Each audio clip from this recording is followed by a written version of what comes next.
Na tomto cvičení si budeme ukazovať príklady na vyšetrovanie priebehu funkcie. Ako vidíme z tohoto zoznamu, vyšetrovanie priebehu funkcie je komplexný proces, pri ktorom sa využívajú v podstate všetky tie veci, ktoré sme sa naučili doteraz a ktoré niektoré poznáme už zo strednej školy. To sú tie nulové body a definičné obory, to je už stredoškolské a základoškolské učivo. No a potom samozrejme limity, derivácie a vlastnosti funkcií, ktoré zisťujeme pomocou derivácií prvej aj druhej. Pri vyšetrovaní priebehu funkcie, aj keď to nie je napísané explicitne v zadaní, tak vždy musíme urobiť všetky tieto veci, ktoré sú tu vypísané a občas ešte aj niektoré navyše, ale väčšinou sú tie veci špecifikované v zadaní úlohy.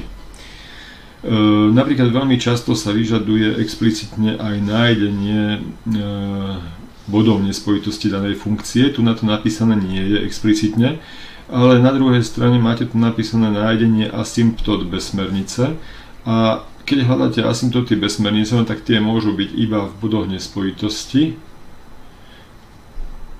V bodoch nespojitosti. A aby ste ich zistili, či v tých bodoch nespojitosti tie asymptóty bezsmernice sú alebo nie sú, tak musíte nájsť jednostranné limity v týchto bodoch. No a keď spravíte všetky tieto, respektíve keď zistíte všetky tieto informácie o danej funkcii, to znamená, že poznáte definičný obor, nulové body, body nespojitosti, máte jednostranné limity v nich, zistili ste intervaly monotónnosti, lokálne extrémy, intervaly konvexnosti, konkávnosti, prípadne inflexné body, ak má a tak ďalej, tak potom z toho všetkého vieme načrtnúť graf funkcie, čiže to je našim cieľom, aby sme si vedeli nakresliť, ako tá funkcia vyzerá, aký má priebeh. No, takže toto sú veci, ktoré treba robiť pri vyšetrovaní priebehu funkcie. No a teraz si ukážeme 3 príklady na vyšetrovanie priebehu danej funkcie. Prvý príklad. V prvom príklade máme danú funkciu fx rovná sa súčet x plus zlomok 2x lomeno x na druhu plus 1. Mohli by sme s tým pracovať v tomto tvare, ale upravíme si to aj na spoločný menovateľ, ten súčet, pretože v tom upravenom tvare sa nám bude napríklad budú ľahšie hľadať nulové body tej funkcie. Spoločný menovateľ samozrejme je x na druhu minus 1. No a keď to upravíme, tak dostaneme v čítateľi x na tretiu minus x plus 2x, čiže to bude plus x. No, takže máme to upravené a ideme teraz hľadať definičný obor. Definičný obor danej funkcie, to sú všetky také čísla x, ktoré splňajú podmienku, tu na menovateli toho zlomku nesmie 0, čiže tá podmienka je x na druhu minus 1 nesmie sa rovnať 0. No a to platí tá podmienka práve vtedy, keď x na druhu sa nerovná 1. No a to platí práve vtedy, keď x sa nerovná plus minus 1. Takže definičný obor tej funkcie sú všetky reálne čísla okrem plus minus jednotky. Ďalej nulové body tej funkcie. Nulové body. Nulové body tej funkcie, to sú všetky body, ktoré spĺňajú rovnicu fx rovná sa 0, čiže to sú vlastne prieniky tej funkcie s osou x-ovou. Napíšeme si teda rovnicu x na tretiu plus x lomeno x na druhu minus 1 rovná sa 0. Vieme, že zlomok sa rovná 0 práve vtedy, keď čitateľ toho zlomku sa rovná 0. To si môžeme ešte upraviť, to x na tretiu plus x, to je x krát x na druhu plus 1 rovná sa 0. A táto posledná rovnica, ktorú som tu napísal, tak o tej vieme, že x na druhu plus 1 sa nikdy nerovná pre žiadne reálne číslo x0, takže jediným riešením je x rovná sa 0. Takže jediný nulový bod tej funkcie je x rovná sa 0. No, takže máme nulové body. Ďalej body nespojitosti.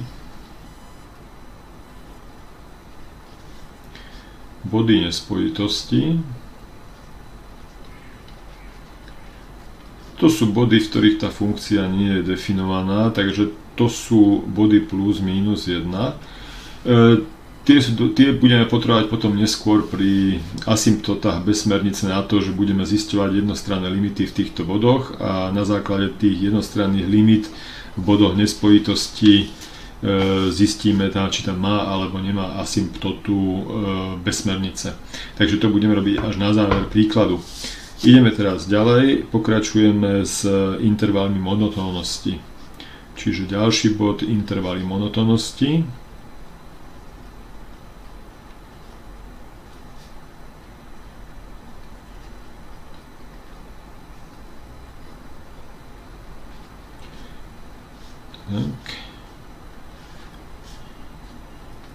Na to budeme potrebovať prvú deriváciu danej funkcie. Tú deriváciu môžeme počítať buď z toho pôvodného tvaru tej funkcie, to znamená derivujeme ten súčet x plus zlomok. Tá derivácia potom vyzerá tak, že to x derivované je 1 a ten zlomok derivovaný derivujeme ako podiel, to znamená, že to bude derivácia čitateľa krát menovateľ opíšeme, mínus čitateľ opíšeme, krát derivácia menovateľa, lomeno menovateľ na druhu. To teraz dáme na spoločného menovateľa. Ja to už napíšem v upravenom tvare, aby som nemusel to tu prepisovať viackrát na tom tablete. Takže keď toto upravíme, tak dostaneme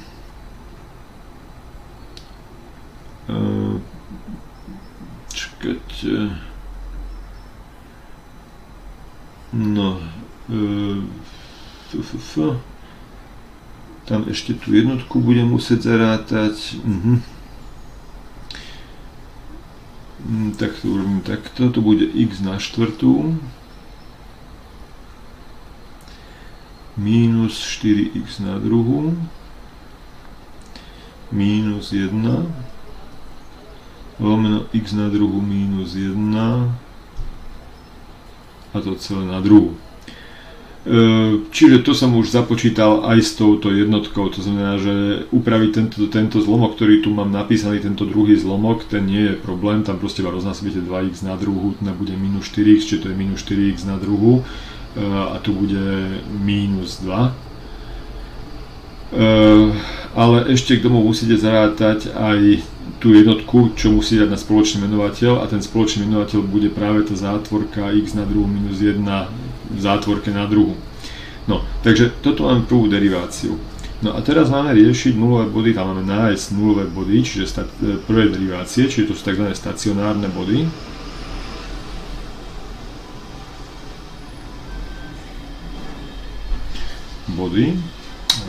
Takto.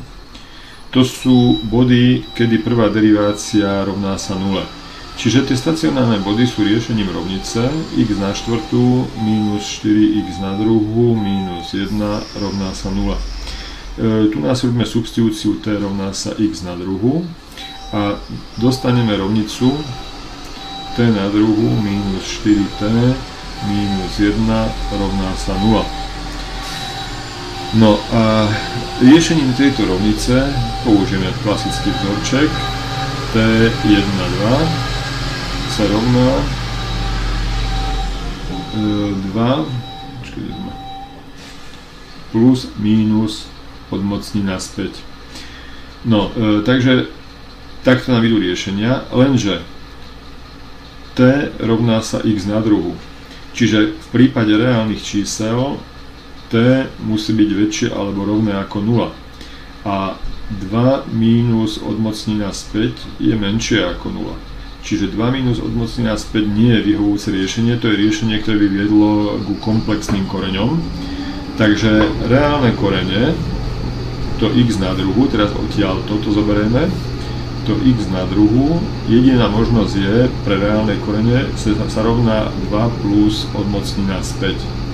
No a to bude mať dve riešenia, x1 a x2, a to bude mínus 2 plus odmocnina späť pod odmocninou, takto, a plus 2 plus odmocnina späť to celé pod odmocninou. Pre potreby nakreslenia grafu si môžeme napísať, že to je približne 2,05. Teraz to približné číslo je len z toho dôvodu, že keď budeme potom načrtávať graf tej funkcie, aby sme vedeli nakresliť ten bod na tom grafe, kde leží. Takisto budeme potrebovať aj hodnoty y1 a y2, to znamená, že y-ové súradnice tých dvoch bodov, keby sa ukázalo, že to sú lokálne extrémy, čo sa o chvíľku ukáže. A tie y1 a y2 to vypočítame tak, že na kalkulačke alebo ručne na papieri si dosadíme tie hodnoty x1 a x2 do pôvodnej funkcie fx a vypočítame, čiže to bude fx1 a to sa rovná približne 3,33. To prvé bude mínus a to druhé bude približne plus 3,33. No, takže máme vypočítané tieto body, no a ešte musíme zistiť tie intervaly monotónnosti.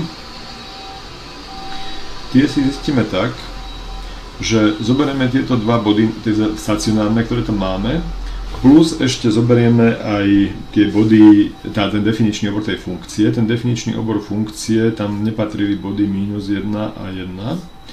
Teraz to, tu je niekde 0, dobre, a tu bude 2,05, čiže to bude niekde tu, to bude ten minus 2 plus odmocnina späť a tu na niekde bude 2 plus odmocnina späť.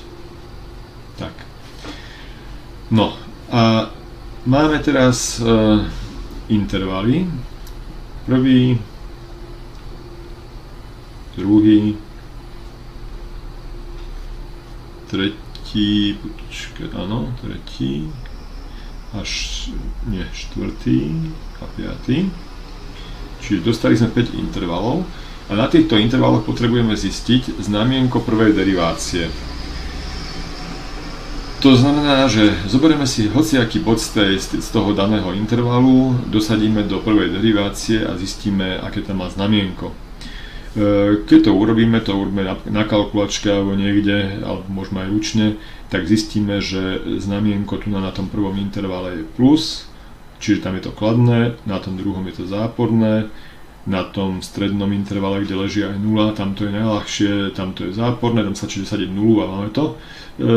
Na tomto ďalšom intervale to je znova záporné a na tom krajnom intervale je to kladné. Tam, kde je znamienko prvej derivácie kladné, tam tá funkcia rastie a kde toto som zle nakreslil, toto je celý tento interval. Tam, kde je znamienko na tom intervale záporné prvej derivácie, či to sú znamienka prvej derivácie tej funkcie, tak tam tá funkcia rastie, kde je kladné. No a teraz vidíme priebeh tej funkcie, to znamená, že funkcia rastie, klesá a rastie. Takže jednak vidíme všetky intervaly monotónnosti. Môžeme napísať, že rastie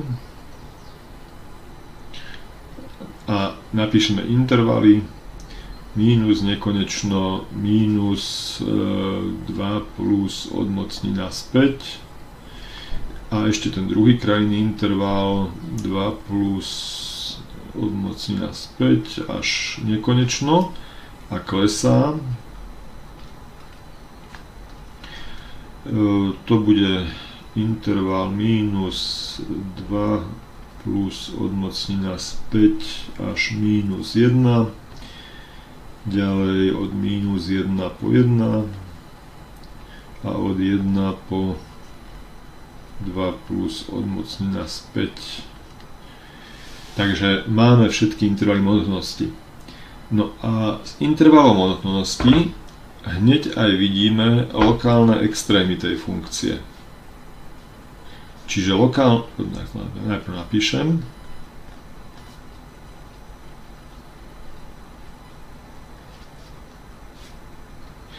Na lokálne extrémy nebudeme robiť žiadnu druhú deriváciu, v žiadnom prípade.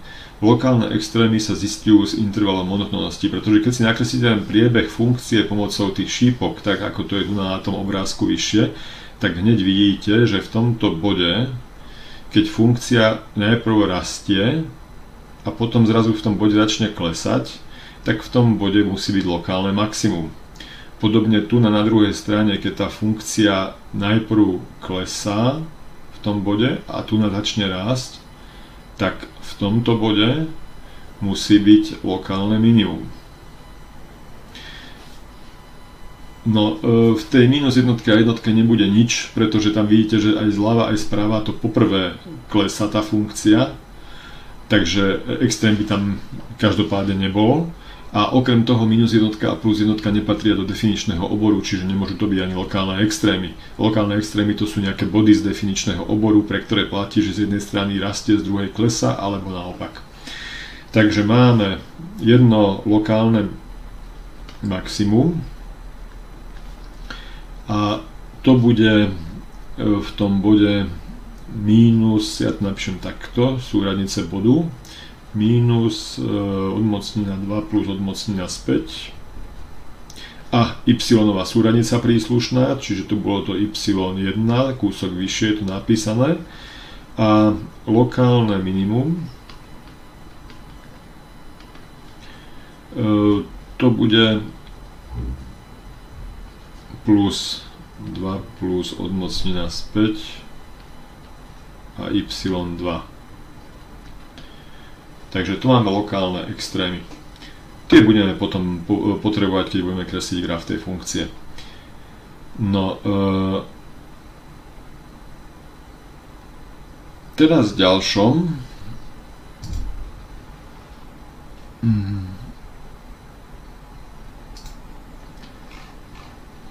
si ideme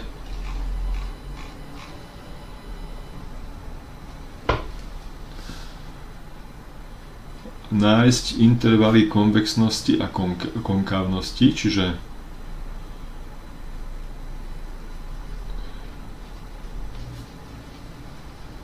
konkávnosť. Na to potrebujeme druhú deriváciu. Čiže druhú deriváciu potrebujeme až tu, v tomto bode, keď hľadáme intervaly konvexnosti, konkávnosti, nie pri lokálnych extrémoch. No, musíme si zobrať prvú deriváciu, ja si ju opíšem odtiaľto zhora, čiže ja ju prepíšem ešte raz tu. Prvá derivácia bola už v tom upravenom tvare x na štvrtú minus 4x na druhú minus 1 lomeno x na druhú minus 1 a to celé na druhú. No a druhú deriváciu z toho vypočítame, čiže to budeme musieť ako zlomok derivovať. Menovateľ bude na druhú, čiže x na druhú minus 1 na štvrtú. No a teraz čítateľ derivovaný, čiže 4x na tretiu minus 8x krát menovateľ opísaný minus čítateľ opíšeme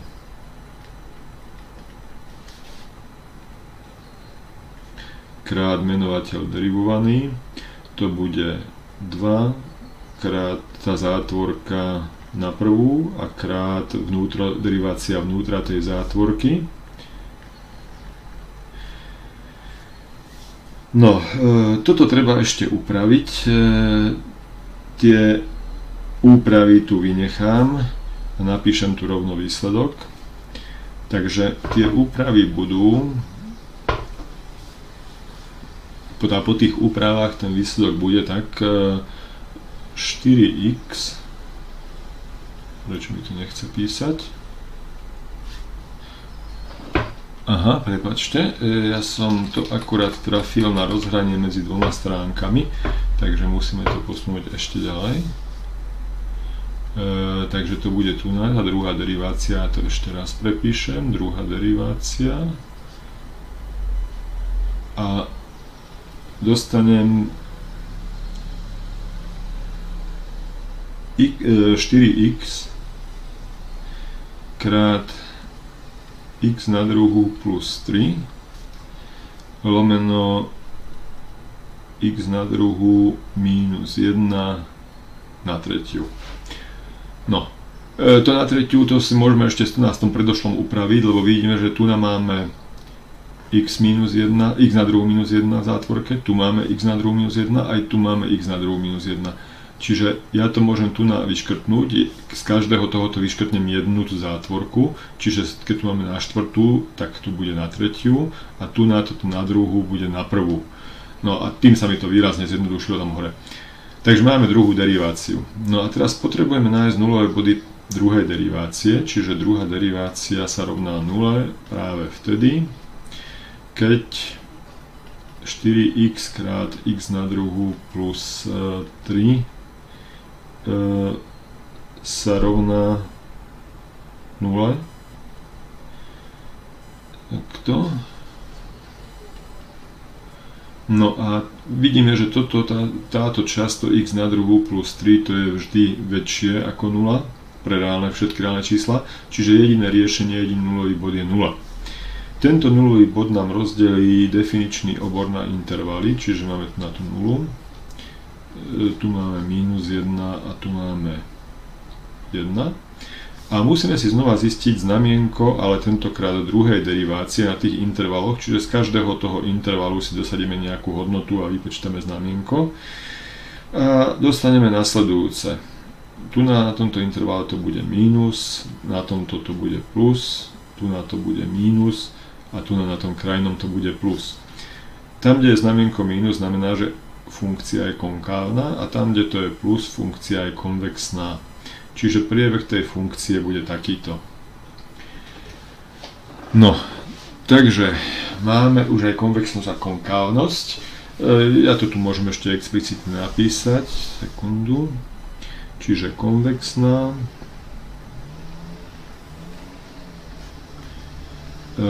To bude interval minus 1 až 0 a 1 až nekonečno. A konkávna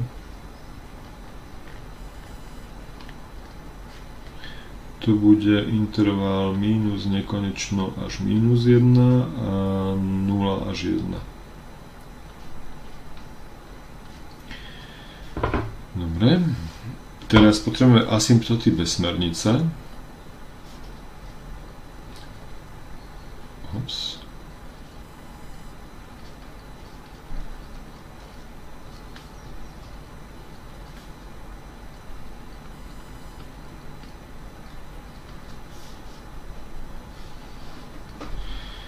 No, na asymptoty bez smernice potrebujeme zobrať body nespojitosti tej funkcie, v našom prípade to boli tieto dva, a vypočítať v nich jednostranné limity. To znamená, že musíme vypočítať limitu v mínus jednotke zľava tej danej funkcie.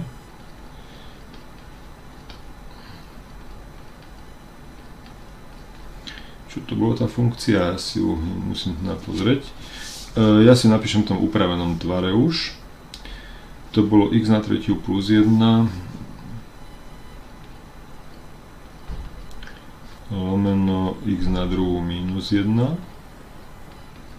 No a keď tam dosadíte minus jednotku zľava, tak tento menovateľ vám pôjde do 0 plus a čitateľ pôjde do počkajte, minus jednotku. Ja som zase zle opísal, nie plus 1 plus x, pardon, už som sa zlakol, toto pôjde do minus dvojky. Minus dvojky, čiže tu na bude minus nekonečno. Sprava minus jednotke x na tretiu plus x lomeno x na druhú minus 1. Toto stále pôjde do tej minus dvojky hore a dole to pôjde do 0 mínus. Čiže to bude mínus nekonečno. No a podobne to urobíme aj pre ten druhý bod, tej plus 1. Limita x ide do jednotky zľava, x na tretiu plus x lomeno x na druhú minus 1. Čitateľ ide do dvojky. Toto pôjde do 0 mínus, čiže mínus nekonečno. A limita x ide do jednotky sprava plus x lomeno x na druhú minus 1. Tak toto pôjde znova do dvojky a menovateľ pôjde do 0 plus. No, vidíme, že vo všetkých tých bodoch zľava aj sprava, všetky tie 4 limity nám uleteli do plus alebo minus nekonečna. To znamená, že v obidvoch tých bodoch sú asymptoty bez smernice. No a tie asymptoty bez smernice budú mať rovnice, alebo sú dve, x rovná sa minus 1 a x rovná sa 1. Čiže máme dve asymptoty bez smernice. Teraz máme ešte asymptoty so smernicou.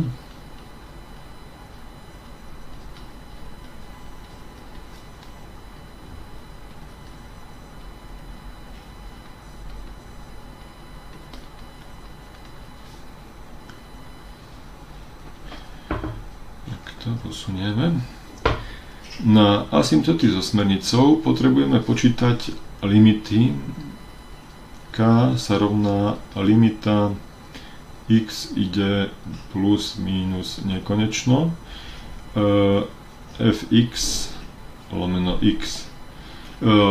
To sú vlastne dve limity, ja som ich napísal spolu, lebo musíme najprv počítať limitu do minus nekonečná, to je ako sa správa tá limita vľavo, keď je do nekonečná do minus, a do plus nekonečná druhá limita, ako sa správa tá funkcia vpravo.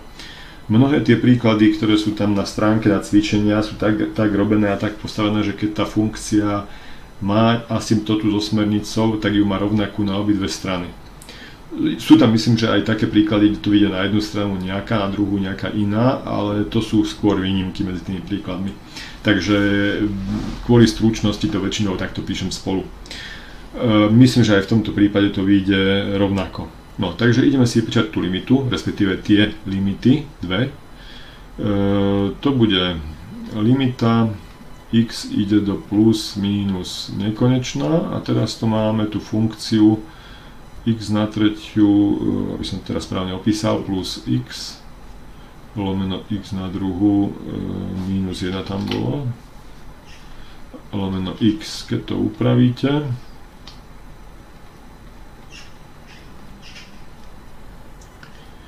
Tak dostanete x na tretiu plus x lomeno x na tretiu minus x.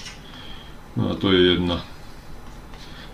Pri obidvoch prípadoch, aj keď to ide do plus aj minus nekonečná, stačí to vydeliť aj čitateľa aj menovateľa x na tretiu a dostanete, že to je jednotka. No. Teraz, keď máme to káčko, tak počítame ešte ďalšie dve limity, kvéčko. Limita x ide do plus a mínus nekonečná a fx mínus k krát x, kde to káčko, to je odtiaľto, toto káčko. Čiže v našom prípade jednotka. Takže limita x ide do plus minus nekonečná, x na tretiu plus x lomeno x na druhú minus 1 minus x, to je na druhú, to sa rovná limita x ide do plus minus nekonečná, keď to dáme na spoločný menovateľ x na druhú minus 1, tak dostaneme, že to je 2x lomeno x na druhú minus 1. a znova v oboch prípadoch aj do plus, aj do mínus nekonečná táto limita sa rovná 0. Takže existuje aj asymptota so smernicou, ktorá je na obidve strany, to znamená, že aj smerom doľava do mínus nekonečná, aj doprava do plus nekonečná a jej rovnica je y rovná sa x. No, takže máme všetky asymptoty a tým máme aj všetky údaje potrebné na načrtnutie grafu tej funkcie. Ten graf funkcie si dáme asi takto, ďalšiu stranu.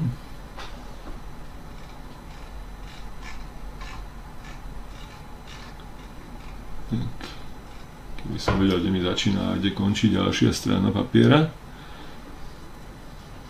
To zistíme takto, počkajte. Aha, tu máme už ďalšiu stranu. Ops. Ideme takto zistiť. Aha.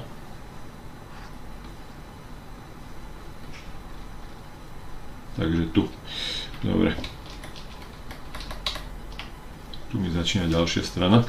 Takže ideme načrtnúť ten graf funkcie. Takže urobíme si najprv súradnicové osy x, y.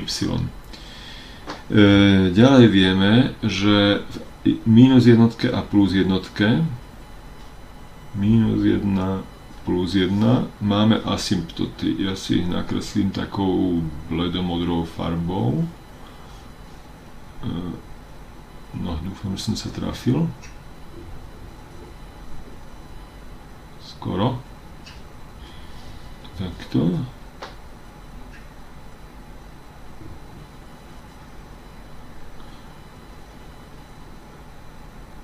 No, takmer som sa trafil.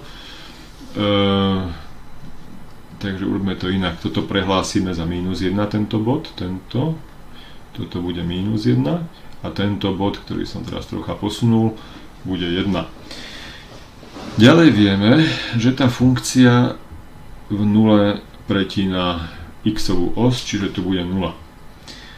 No, ďalej poznáme body lokálneho maxima a lokálneho minima. Počkajte, tam to napísať, mi to potom nezavadzalo. Tu napíšem. Teraz napíšem tie body s tými približnými hodnotami, čiže minus 2,05, minus 3,33 a minimum bude 2,05 a 3,33. To sú tie body, ktoré máme tam vyššie spočítané. Čiže keď toto je jednotka, tak tu bude niekde dvojka, tu bude to 2,05 a teraz raz, 2, 3, 4, čiže tu niekde bude to lokálne maximum. Dvojka, tu niekde lokálne maximum, raz, 2, 3, 4, takto nejako. Čiže to sú tie dva body, kde tu bude mať lokálne maximum a minimum. No. A teraz viem, aha, ešte jednu vec som zabudol, ešte jedna asymptota tam je. A tá jedna asymptota, ktorá mi tam chýba, to je, ops, pardon, to som zle kreslil, takto. Os prvého a tretieho kvadrantu, že ešte ďalší pokus, tak.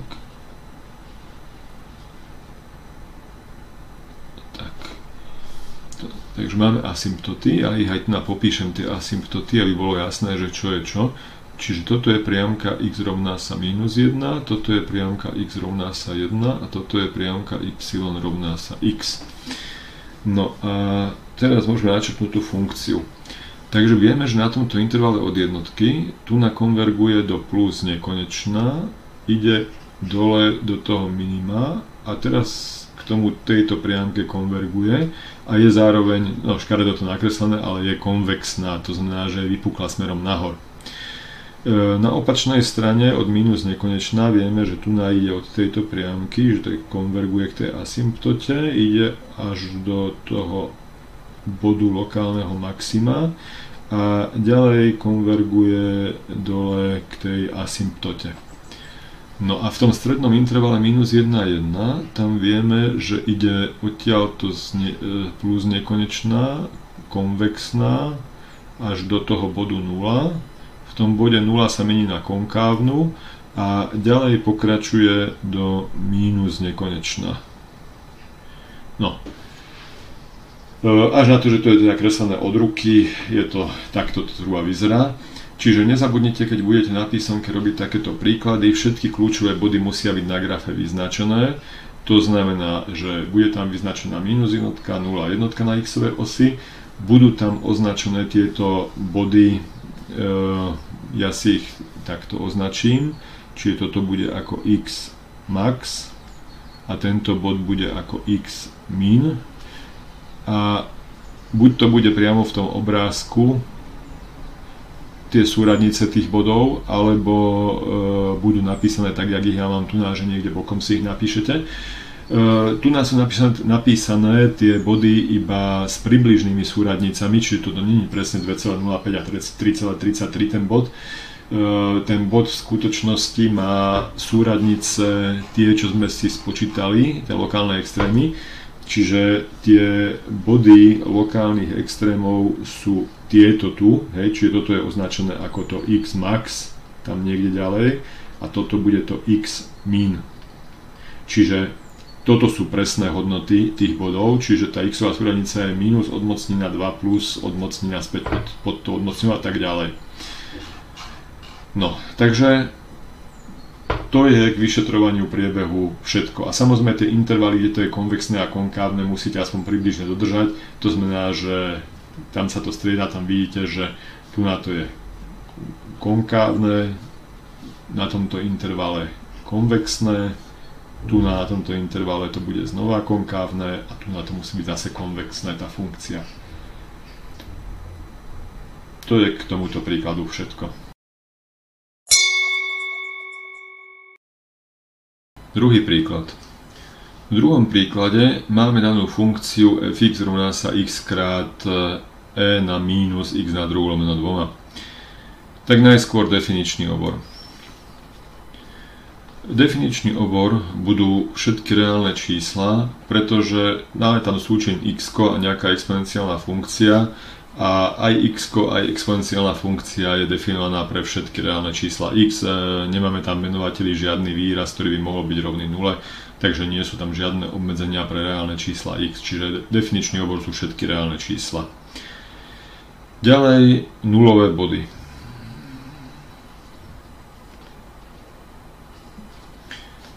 To sú body, kde tá funkcia sa rovná 0. Čiže riešime rovnicu x krát e na mínus x na druhú lomeno 2 rovná sa 0, ale mali by sme vedieť, že exponenciálna funkcia je vždy väčšia ako 0, takže jediné riešenie tejto rovnice je x rovná sa 0. To je jediný nulový bod. Body nespojitosti.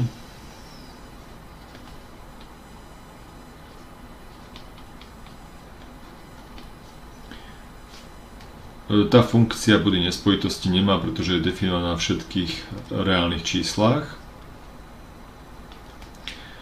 A z toho vyplýva, že nebudú existovať ani asymptoty bez smernice. Čiže nemá body nespojitosti a nebudeme ani hľadať asymptoty bez smernice, pretože ich mať nemôže. Tie môžu byť iba v bodoch nespojitosti alebo v krajných bodoch intervalu.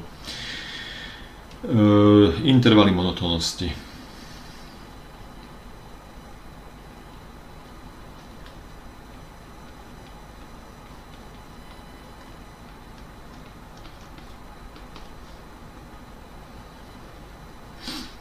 Potrebujeme deriváciu tej funkcie. Derivuje sa to ako súčin x krát tá exponenciálna funkcia. Kvôli stručnosti to nebudem rozpisovať, napíšem rovno výsledok, čiže, alebo nie, budem to rozpisovať. Čiže to je 1 krát tá exponenciálna funkcia plus x nezderivované a krát tá exponenciálna funkcia zderivovaná. Ale tu nám máme zloženú funkciu, čiže ešte musím derivovať čítať exponent, a to je minus x, derivácia exponentu. Čiže keď toto upravíme, tak dostaneme, že to je e na minus x na druhu lomeno 2 krát 1 minus x na druhu. Takže to je derivácia. Teraz potrebujeme nájsť stacionárne body.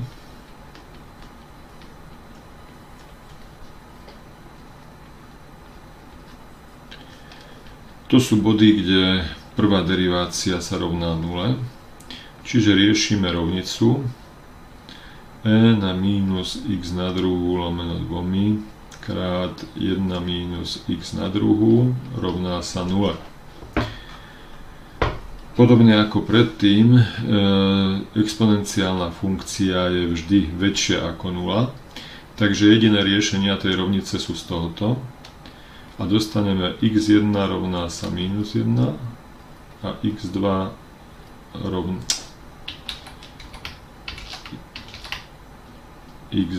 rovná sa plus 1. K tomu si počítame ešte aj y-nové súradnice.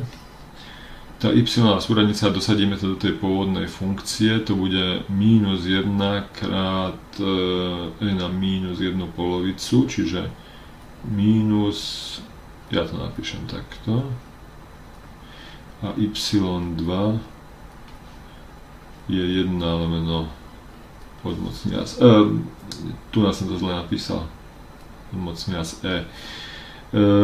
Budeme znova potrebovať približnú hodnotu tohoto, čiže keď to na kalkulačke vyčíslite, tak to je približne 0,6. To je kvôli tomu, aby sme to vedeli do toho obrázku zakresliť, že koľko je zhruba 1 lomeno odmocnina z e. No, teraz tieto stacionárne body nám definičný obor rozdelia na intervaly, čiže tu bude minus 1, tu bude jednotka a musíme zistiť znamienko prvej derivácie na tých troch intervaloch. A dostaneme tam takéto znamienka. Mínus, plus a mínus. To znamená, že tá funkcia tu klesá, tu rastie a tu klesá. A z toho hneď vidíme, že v tomto bude lokálne minimum a v tomto bude lokálne maximum tej funkcie. Takže dostali sme zároveň aj lokálne extrémy.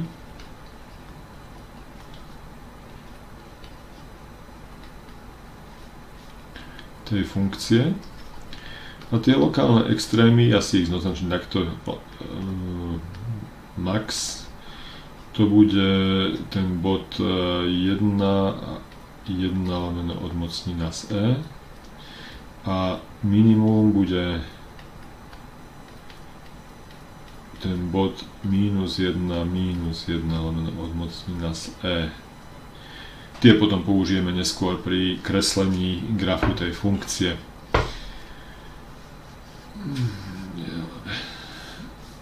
Tak.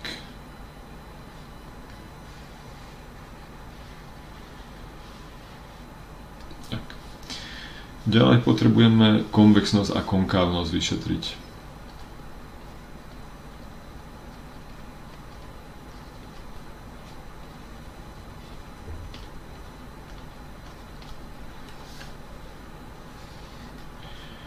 Na to potrebujeme druhú deriváciu tej funkcie. Dáme si to na trocha vyššie, aby sme videli tú prvú, ako vyzerá. Tam je tá prvá derivácia, čiže derivujeme to znova ako súčin. Takže najskôr derivujeme prvú časť, to je e na minus x na druhu lomeno 2 krát minus x krát 1 minus x na druhu opíšeme. A plus prvá nezderivovaná a druhá zderivovaná, to bude minus 2x. No a keď to upravíme, tak počkajte, kde to mám ten výsledok. Tá druhá derivácia bude to e na minus x na druhu lomeno 2 krát x na druhu minus 3. No. A potrebujeme teraz nájsť nulové body, čiže hľadáme nulové body druhej derivácie.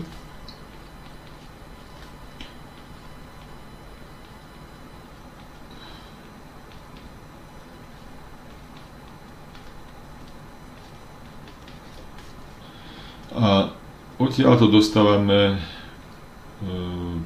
x, počkajte, už som tam tuším x1 málo označené, x1, x2, čiže tu nám bude x3.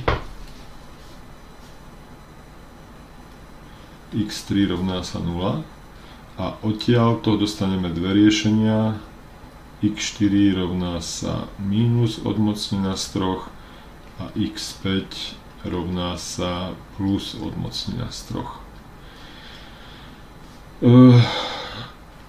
Môžeme si napísať aj y súradnice, toto vieme, lebo to sme už zisťovali, že v nule je nulový bod, takže toto poznáme. Tu nás si dosadíme do tej pôvodnej funkcie, spočítame y4. Ja to tu už niekde mám spočítané, že to je minus odmocnina z 3 krát e na minus 3 polovice. A y5 to je plus, čiže tu som to mínusko napísal tak nevýrazne. Ešte raz to prepíšem radšej celé. Aby som to mal poriadne. y4 mínus odmocnina 3 krát e na minus 3 polovice a y5 bude odmocnina z 3 krát e na 3 polovice. A toto je približne to číslo 0,39. Znova to budeme potrebovať pri kreslení grafu tej funkcie. Toto ešte skúsim opraviť. Takto. Tak.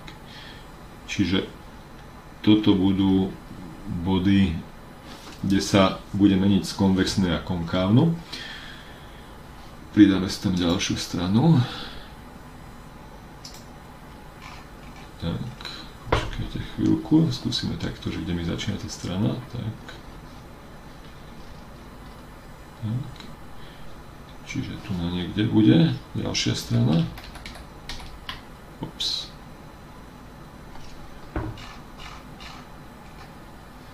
Ešte raz.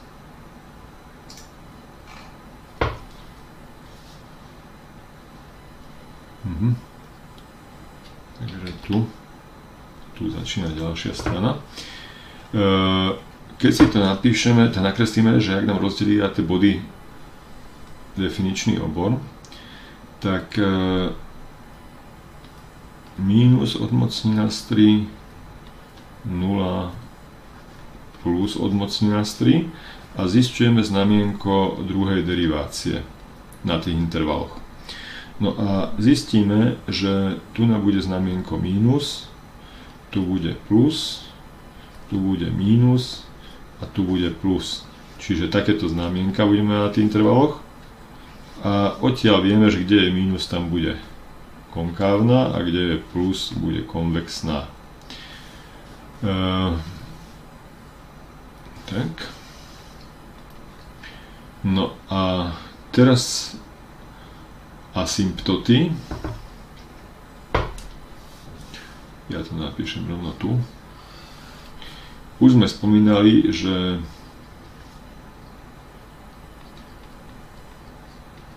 asymptoty bez smernice tá funkcia nemá. Lebo nemá body nespojitosti a definovaná je na celej reálnej osi. A asymptoty so smernicou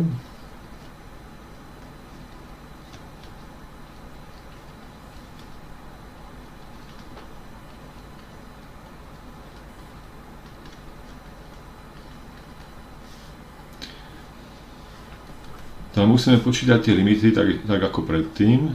To znamená, že k je limita x ide do plus a mínus nekonečná fx lomeno x. Limita x ide do plus mínus nekonečná. To bolo x krát e na mínus x na druhú lomeno 2 lomeno x, čiže to je limita x ide do plus mínus nekonečná e na mínus x na druhú lomeno 2. Toto tu ide do mínus nekonečná a e na mínus nekonečno typ limity je 0. Čiže k je 0. Musíme teraz počítať ešte q. To ináč bude 0 v obidvoch prípadoch, aj pre plus, aj pre mínus nekonečnú limitu. Takže preto som tie limity písal spolu. Q je limita x ide do plus a je mínus alebo mínus nekonečná. Fx mínus k krát x. Čiže v našom prípade limita x ide do plus alebo mínus nekonečná x krát e na mínus x na druhú lomeno 2. No a táto limita je troška triková, pretože toto ide do plus alebo mínus nekonečná podľa toho, kam pôjdeme, a toto ide k 0. Čiže typ limity je 0 krát plus alebo mínus nekonečno a my teraz nevieme, že čo bude výsledok. Takže budeme to musieť rozdeliť. Najprv budeme robiť to plus nekonečno. Keď tu máme x do plus nekonečná, tak to x si môžeme napísať ako e na ln x krát e na mínus x na druhú lomeno 2. Čiže toto som len prepísal, toto tu je len inak napísané x. Tam nie je šipka, tam bude rovná sa x. Hej.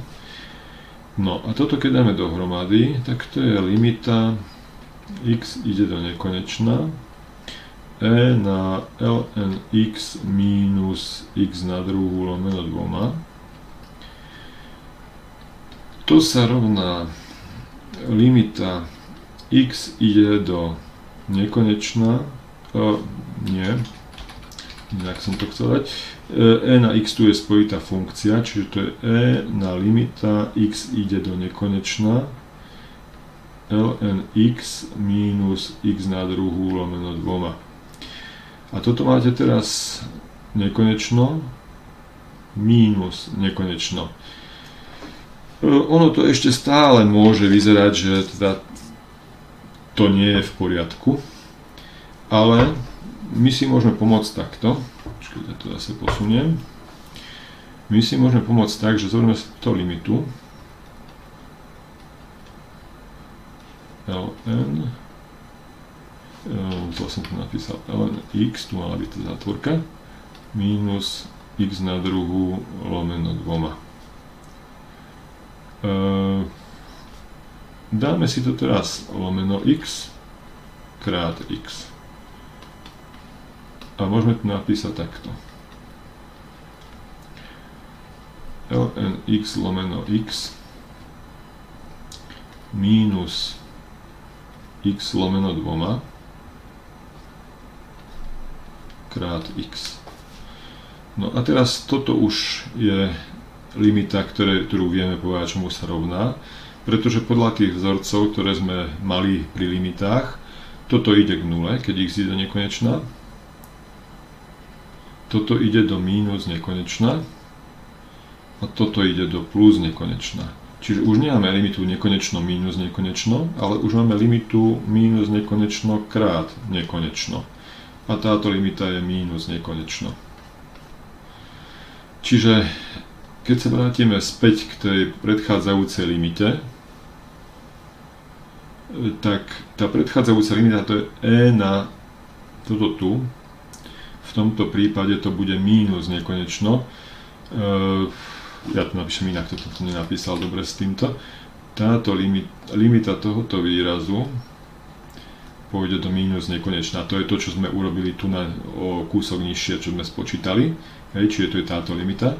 Čiže e na mínus nekonečno bude, počkajte hneď, ak si nájdem, kde mám kurzor, bude 0.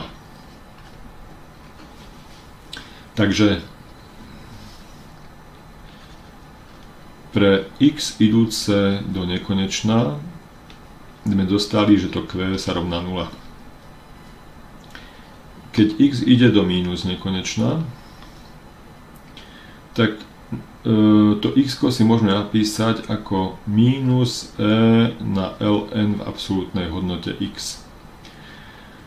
Čiže toto je iba inak zapísané x krát e na mínus x na druhú lomeno 2.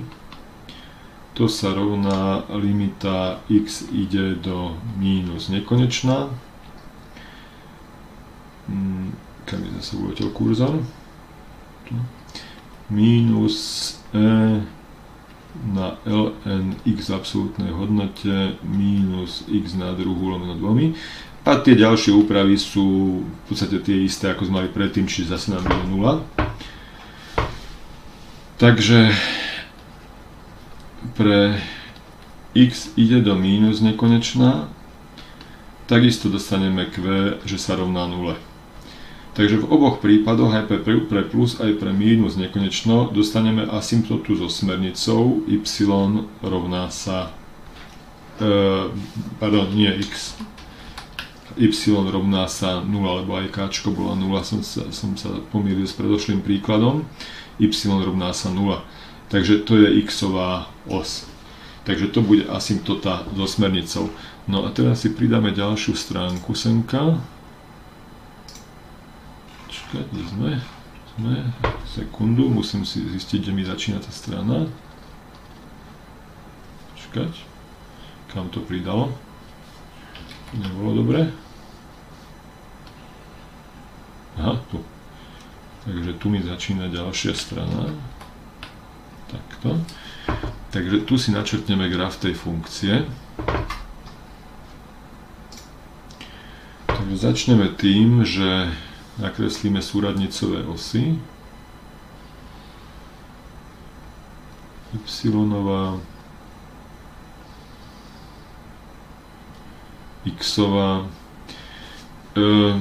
Ja zároveň viem, že tá X-ová os bude aj asymptotou, čiže ja si ju zároveň aj, no to som nedal presne, prepíšem si ju tyrkysovou farbou, že to je zároveň asymptota. Teraz vieme čo, ktoré body poznáme. Zmeníme si farbu. Tak vieme, že v nule je nulový bod. Jednotka, tu nám bude mínus jednotka, tam budú lokálne extrémy. V mínus jednotke to bude mínus, počkať, toto bude 1, 2, toto bude to lokálne minimum, toto bude lokálne maximum. Čo tam ešte o tom vieme? Konvexnosť, konkávnosť, odmocnina z 3, mínus a plus odmocnina z 3, čiže to musíme tu navyznačiť, čiže tu bude niekde mínus odmocnina z 3, tu bude odmocnina z 3. No a ďalej vieme, zoberieme si červenú farbu, že tá funkcia sa tu nablíži k tej asymptote,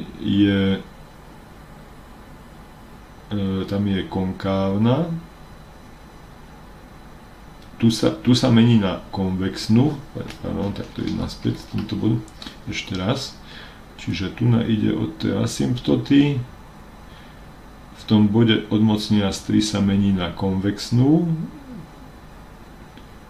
tu prechádza cez nulu, ide do lokálneho maxima, tu sa mení zase na konvexnú a ide k tej asymptote. Čiže konvexná, konkávna, konvexná, konkávna, v týchto bodoch sa to mení, tu a tu.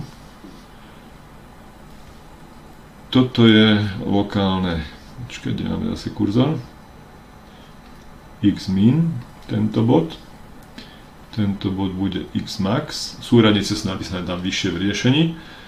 Keby sme to chceli mať úplne presne, tak by sme mohli spočítať ešte aj, a myslím, že sme to aj mali spočítané, že to je 0,4, tom tuším bolo, alebo 0,39. Tieto dva body sme mohli presne tam nakresliť, že kde sa to mení z konvexnej a konkávnu. Čiže toto sú veci, ktoré tam musia byť v tom grafe vyznačené. Body, kde sa mení z konvexnej a konkávnej, to sú tzv. Inflexné body, body lokálnych extrémov, čiže minimum, maximum, nulový bod, kde to pretína x-ovú os, a samozrejme tie asymptoty. Tú asymptotu som tam ešte nevyznačil, tam nenapísal je rovnicu, tak to napíšem tu na, kde to máme? Tu na to napíšem, že y rovná sa 0, to je tá Tyrkisová asymptota. Takže to je všetko k druhému príkladu.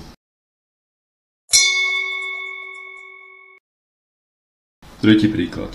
V treťom príklade treba vyšetriť priebeh funkcie fx rovná sa logaritmus 1 plus x lomeno 1 minus x. Takže začneme definičným oborom. Definičný obor musí byť splnený pre takto. Definičný obor. Musí byť splnená podmienka, že ten výraz v logaritme 1 plus x lomeno 1 minus x musí byť väčší ako 0. Zlomok je väčší ako 0 vtedy, keď obidva čitateľ a menovateľ sú buď súčasne kladné alebo súčasne záporné. To znamená, že to bude práve vtedy, keď platí 1 plus x krát 1 minus x je väčšie ako 0. Môžem to napísať takto, lebo tam nie je rovnosť. Keby tam bola rovnosť, tak by to nebolo ekvivalentné, pretože tu keby to bolo rovná 0, tak môže to byť aj plus 1, aj minus 1 na tej pravej strane, a na tej ľavej, keďže tam máte v menovateli 1 minus x, to jednotka byť nemôže. Ale keď tam máte, že to je väčšie ako 0, tak to je jedno, že či to vyšete ako zlomok alebo ako súčin. No a 1 plus x, 1 minus x si vieme upraviť ako 1 minus x na druhu je väčšie ako 0. A z toho dostanete, že to x musí byť menšie ako 1 a väčšie ako minus 1. Čiže inými slovami x je z intervalu minus 1, 1. No takže môžeme napísať definičný obor. Interval minus 1, 1.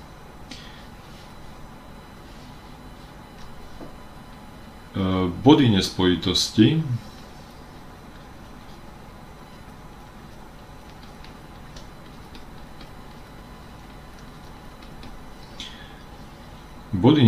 tá funkcia nemá, ale keď budeme hľadať asymptoty bez smernice, tak asymptoty bez smernice môžu byť aj v krajných bodoch intervalov, čiže keď je tá funkcia definovaná na intervale minus 1, 1, tak musíme vyšetriť, ako sa správa v minus jednotke sprava a v jednotke zľava. Takže tam ešte môžu byť v tých krajných bodoch asymptoty bez smernice, takže napriek tomu, že nemá body nespojitosti, ako uvidíme o chvíľku, asymptoty bude mať v tých krajných bodoch. No, ale k tomu sa dostaneme neskôr. Teraz sú tie na záver až pri asymptotách. Teraz intervaly monotónnosti.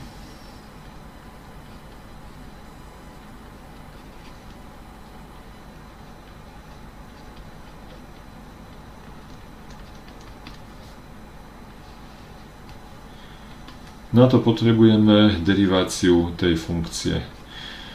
To je zložená funkcia, ten logaritmus. Ja si to posuniem troška. Takže derivujeme to ako zloženú funkciu. Najprv derivujeme ten logaritmus, čiže prevrátená hodnota krát derivácia toho zlomku to bude 1 krát 1 minus x minus 1 plus x krát minus 1.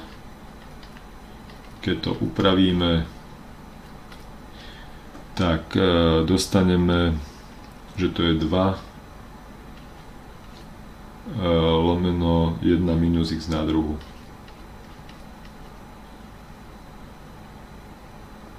Počkať.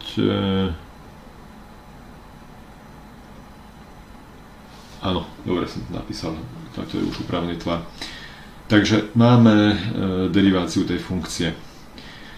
No, stacionárne body.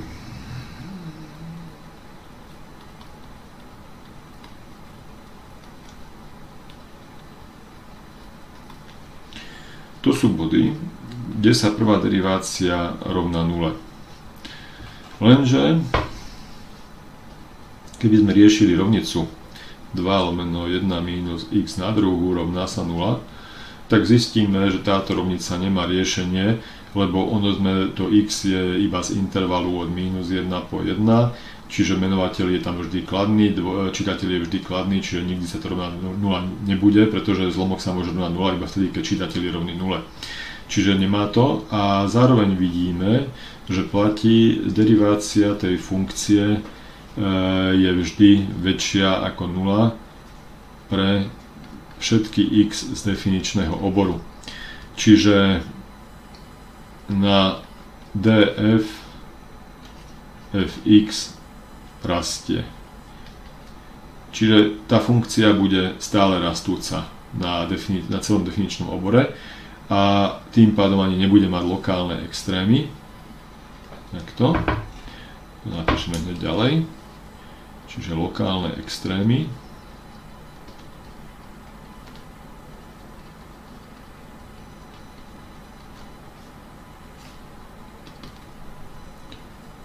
Nemá. Intervaly, tá konvexnosť, konkávnosť.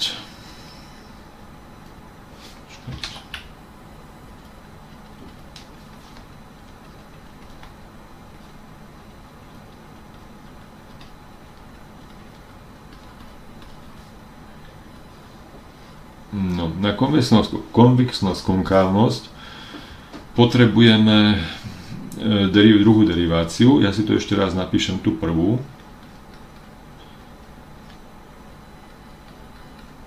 Tak.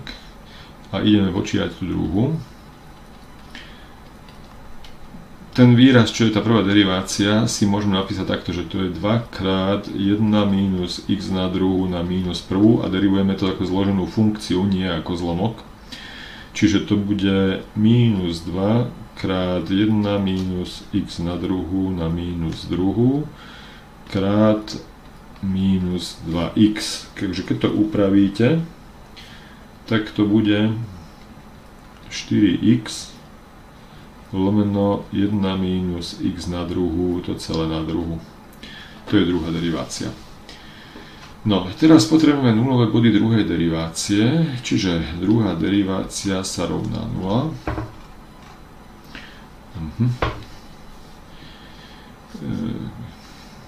Práve vtedy, keď 4x lomeno 1 minus x na druhú sa rovná 0 a zlomok sa rovná 0 práve vtedy, keď čitateľ sa rovná 0. A to je jediné riešenie vtedy, keď x sa rovná 0. Teraz tento nulový bod nám rozdelí definičný obor na dva intervaly. Ten definičný obor je od minus 1 po 1. Takže máme tam dva intervaly. A zisťujeme znamienko druhej derivácie na tých intervaloch a zistíme, že tu na tomto intervale je mínus a na tomto intervale je plus. Čiže na tom prvom intervale tá funkcia bude konkávna, na druhom bude konvexná. No, pridáme si ďalšiu stranu. Tak, kde nám končí strana? Tam. Čiže tu niekde. No, asymptoty bez smernice. Ja toto zmažem.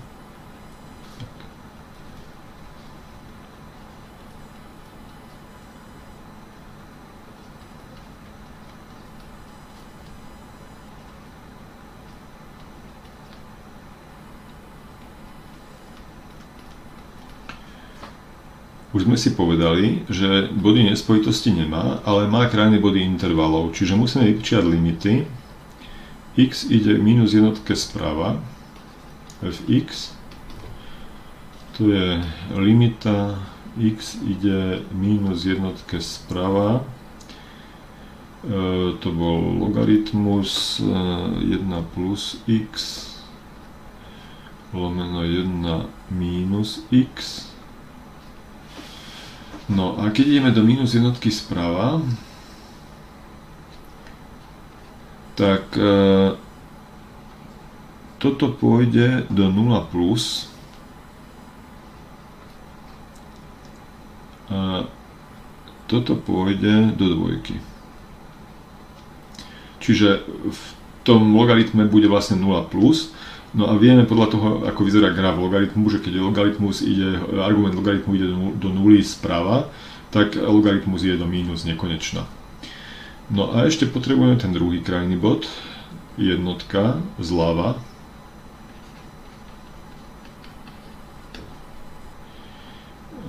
X ide jednotke zľava, logaritmus 1 plus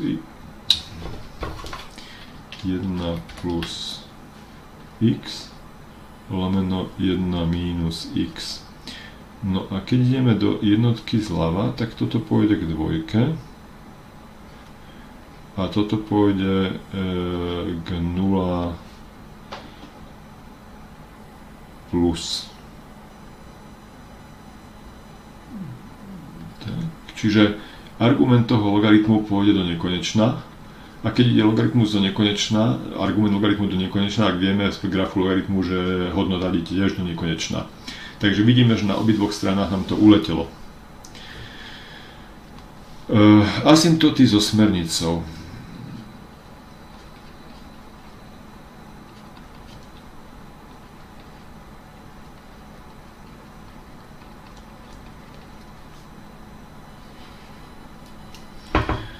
Asymptoty so smernicou tá funkcia celkom určite mať nebude.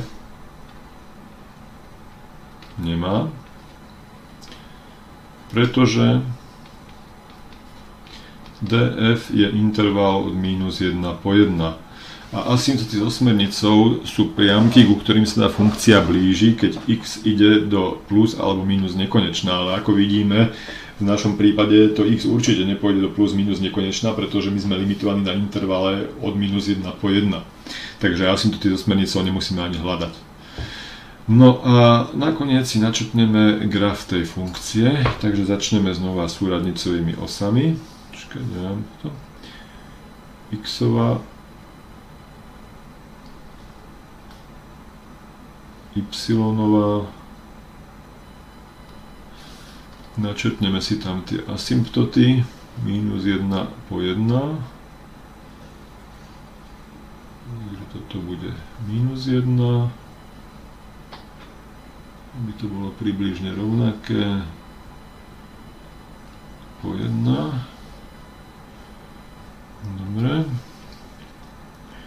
Čiže sem napíšeme, že toto je x rovná sa minus 1, toto je x rovná sa 1 asymptota. Ďalej vieme, že v nule to prechádza nulou. Zároveň sa v nule mení z konvexnej na konkávnu. Zoberieme si teraz červenú farbu. Tu vieme, že to ide do mínus nekonečna k tej asymptote. Škoda, to som tu nakreslil, tak ešte raz to skúsim. Mínus nekonečná. Je to konkávne, ide to do nuly. Tuto je konvexné už. A tu na to pôjde do plus nekonečna. No, tam je to síce škaredá tá krivka nakreslená, ale od ruky na tablete to lepšie dokážem.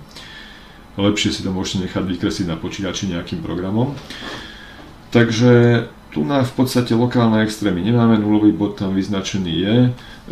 Tu ešte môžeme vyznačiť, že to tu má byť na tomto intervale je to konkávne, tu na to je konvexné, tento bod je tu na -1, tento bod je tu na +1 a tento stredný bod je 0.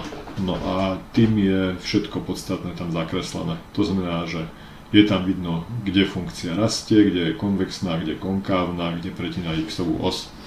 To je k tretiemu príkladu všetko.